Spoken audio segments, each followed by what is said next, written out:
My name is Lily, and I'm 14. When you're 14, you're supposed to worry about school, friends, maybe what you'll wear tomorrow. You're not supposed to worry about taking care of a house, or your 8-year-old brother, or a baby sister who doesn't even know what's happened. But that's where I am now. Mom's gone. They say it was an accident, but that doesn't really matter, does it? Gone is gone.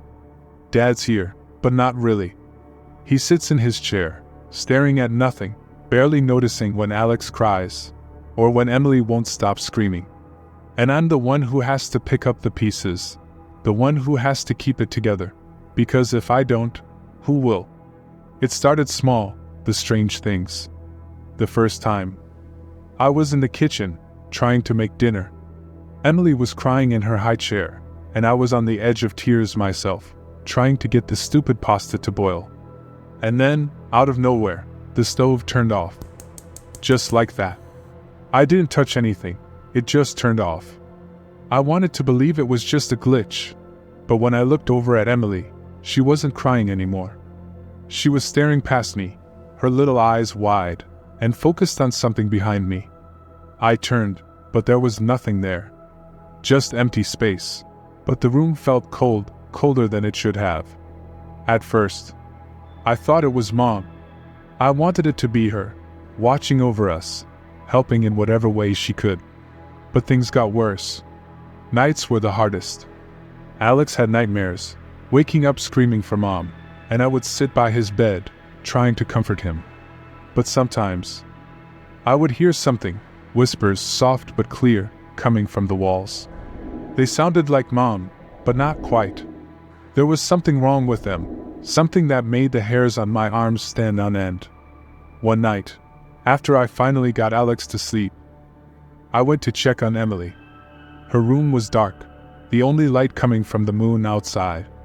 But as I stepped in, I saw something that made my blood run cold. There, by her crib, was a shadow. It was shaped like a person, like Mom, but it was wrong. Too tall, too thin, like someone had stretched her out. I froze, my heart pounding so hard I thought it might burst. The shadow didn't move, didn't speak, but I could feel it watching me. It felt like ice on my skin, freezing me in place. And then, it leaned over the crib, like it was looking at Emily. I couldn't move, couldn't scream, couldn't do anything but watch. Finally, it faded, disappearing into the darkness, and the room warmed up again. Emily was still asleep, but I couldn't shake the feeling that something was terribly, terribly wrong. The whispers got louder after that, and the shadow started appearing more often. Every night, it would be there, standing by the crib, watching Emily. And every night, I would stand in the doorway, too scared to move, too scared to even breathe. I tried to tell Dad, but he wouldn't listen. He just stared at me with those empty eyes, and told me I was imagining things. But I knew I wasn't. I knew what I saw, what I felt. And I knew it was getting worse. One night, I woke up to the sound of Emily crying. I rushed to her room, and there it was again, the shadow, leaning over the crib. But this time, it was different. This time, it turned to look at me, and I saw its face. It was Mom. Or at least, it looked like her. But her eyes were hollow, her skin pale and lifeless. She didn't speak, but I could feel her anger, her desperation. She wanted Emily. I don't know why, but I could feel it in my bones. I stepped forward, trying to reach for Emily, but the shadow blocked me. The air in the room turned icy, and I felt a cold hand on my arm, gripping me so tightly it hurt. I tried to pull away, but the grip only tightened. I was shaking, tears streaming down my face, as I begged her to stop, to leave Emily alone. But she didn't listen. Instead, she reached into the crib and lifted Emily out, cradling her in those cold, dead arms. Emily stopped crying, her tiny body limp, and for a moment, I thought she was gone. But then, as suddenly as she had appeared, Mom let go. Emily fell back into the crib, and the shadow disappeared, leaving me alone in the freezing room, gasping for breath. I rushed to Emily, checking her over, terrified that something was wrong. But she was fine, still breathing, still warm. But I wasn't. I felt like something had been taken from me, like a part of me had died in that room. The house is quiet now. The whispers have stopped, the shadows are gone, but the emptiness remains. I can't sleep, can't eat, can't do anything but sit by Emily's crib, waiting for Mom to come back. I know she will. She won't stop, she won't leave us alone, until she gets what she wants. And I'm scared, so scared, because I don't know how to fight her. I don't know how to protect my brother and sister from her. I just know that I have to, even if it means losing myself in the process.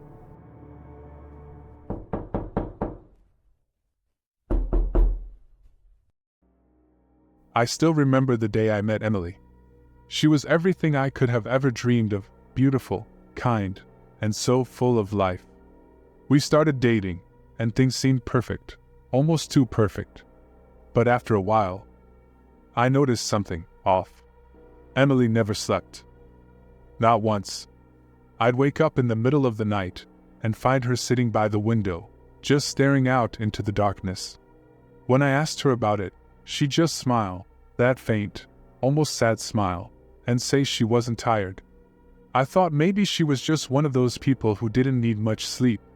But the longer we were together, the stranger it got. She started acting like she was sick. Her skin grew paler, her eyes darker, and she moved like she was exhausted. But whenever I asked if she was okay, she brushed it off, telling me not to worry. Then one day, she said she needed to go to her mom's house for a while. I was concerned, but she insisted she'd be fine, so I didn't push it. I told her I'd miss her, and to call me when she got there. But she never did. Days went by, and I didn't hear from her. My calls and texts went unanswered. 5 days passed, and I was beside myself with worry. Finally, I couldn't take it anymore and decided to call her mom. When I introduced myself, there was a long pause on the other end of the line. "I don't know you," her mother said, her voice shaky. I was confused. "I'm Emily's boyfriend," I explained, my heart pounding in my chest. "We've been dating for a while now." There was silence, and then her mother whispered, "Emily? Emily died 4 years ago." I froze. My heart was racing like a sports car, and I could barely breathe. "What do you mean?" I stammered, but the line went dead. I sat there in shock, trying to process what I just heard. Emily dead? How could that be possible? I'd been with her, held her, talked to her. It didn't make any sense. I didn't speak to anyone for days after that. I was terrified, confused, and utterly lost. Eventually, I forced myself to return to work, trying to bury the fear deep down. But the fear followed me home.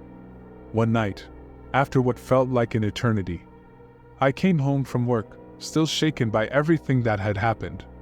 I tried to push it all out of my mind, telling myself it was some kind of mistake, or a cruel joke. But as I lay in bed that night, I heard something, strange noises, coming from the bathroom. My blood ran cold. I live alone. There shouldn't have been any noises. It was 3 a.m., and I was wide awake, paralyzed with fear. I didn't dare move. I just lay there, listening to the sounds of faint whispers, like someone was standing right outside my bedroom door. I didn't sleep at all that night. The next day at work, I couldn't focus on anything. When I finally returned home, I was too afraid to even walk through the door. But I forced myself inside, my heart pounding. Everything seemed normal at first, but then I noticed something, a slight chill in the air, like the house itself was holding its breath. I couldn't take it anymore. I ran to my neighbor's house and told them everything. They listened quietly, then admitted they'd also heard strange noises coming from my place. That was all I needed to hear. I packed a bag and left. refusing to spend another night in that house. I went to see a priest I knew in the city. He agreed to visit the house with me, but he warned me it might be dangerous. The next day, we went back, and as soon as we stepped inside, he told me there were two spirits in my home, a girl and a man. The girl. I knew it had to be Emily. But the man. I had no idea who he could be. The priest advised me to leave the house immediately, and I didn't need to be told twice. I packed up whatever I could carry, and left, never looking back. I found a new place to live, and for a while, things seemed to return to normal. But I couldn't shake the feeling that something was still watching me. That Emily was still with me, even if I couldn't see her. Months have passed since then, and I've tried to move on, but that house, I'll never forget it. I heard a new family moved in after I left, but I don't know what's happening with them. As for the man's ghost, it remains a mystery. I've heard rumors that the previous owner died of cancer, but no one knows for sure if it's him or someone else. All I know is that I'll never go back to that house again. Some mysteries are better left unsolved.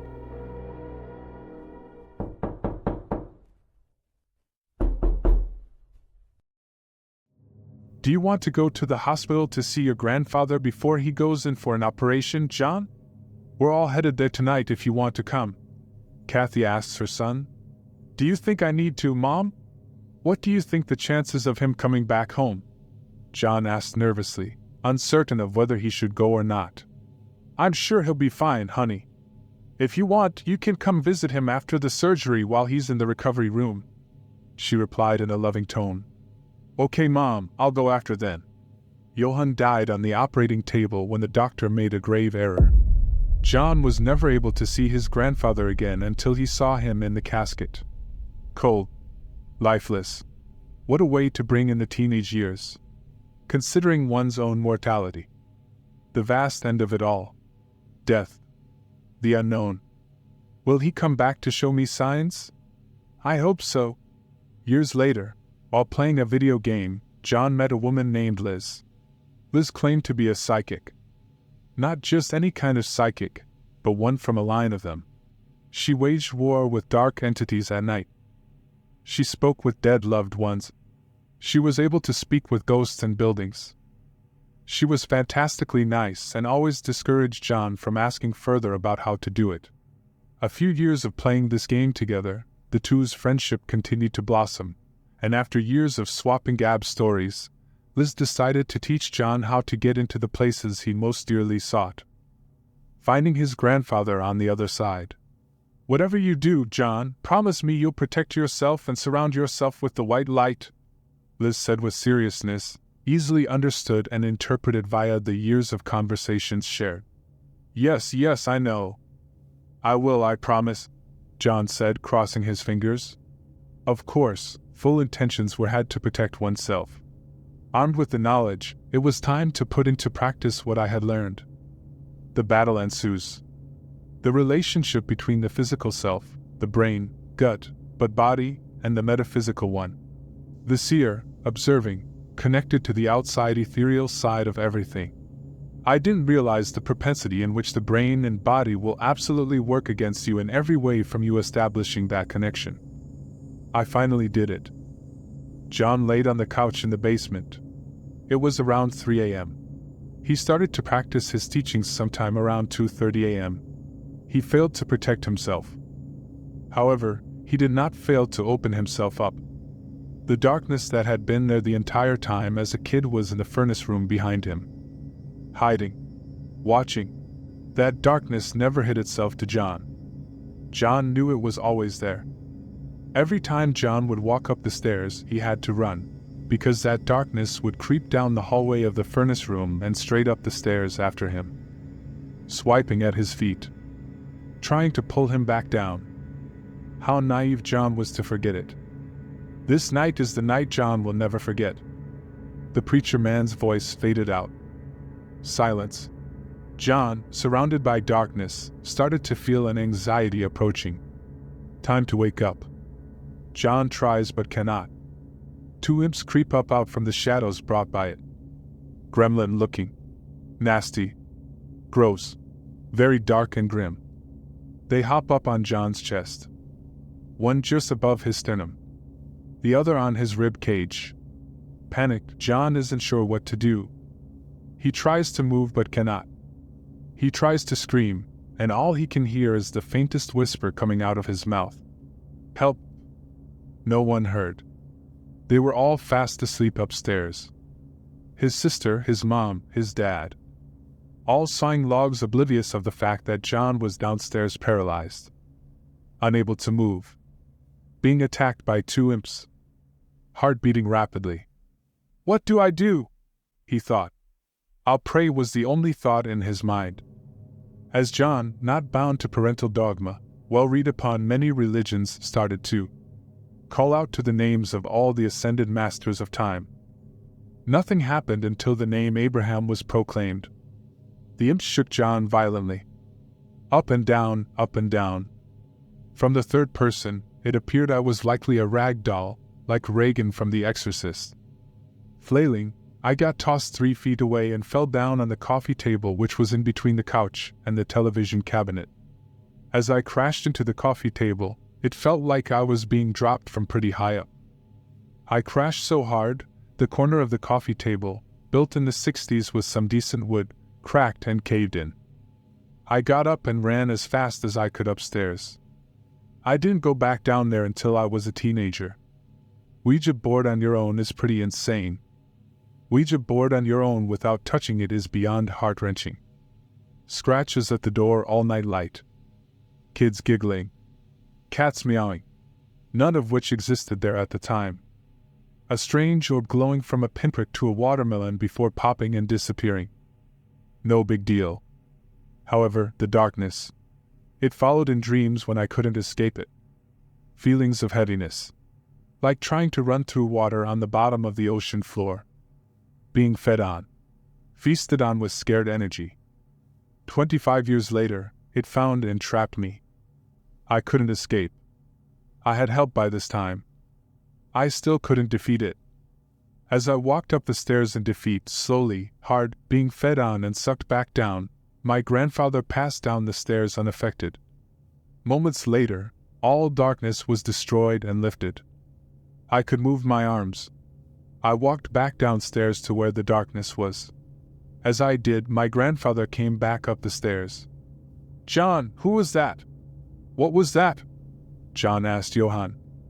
Whatever Johann said was scrambled and jumbled as though a record player was playing underwater. Glowing. Emanating love. Johann disappeared, and John woke up.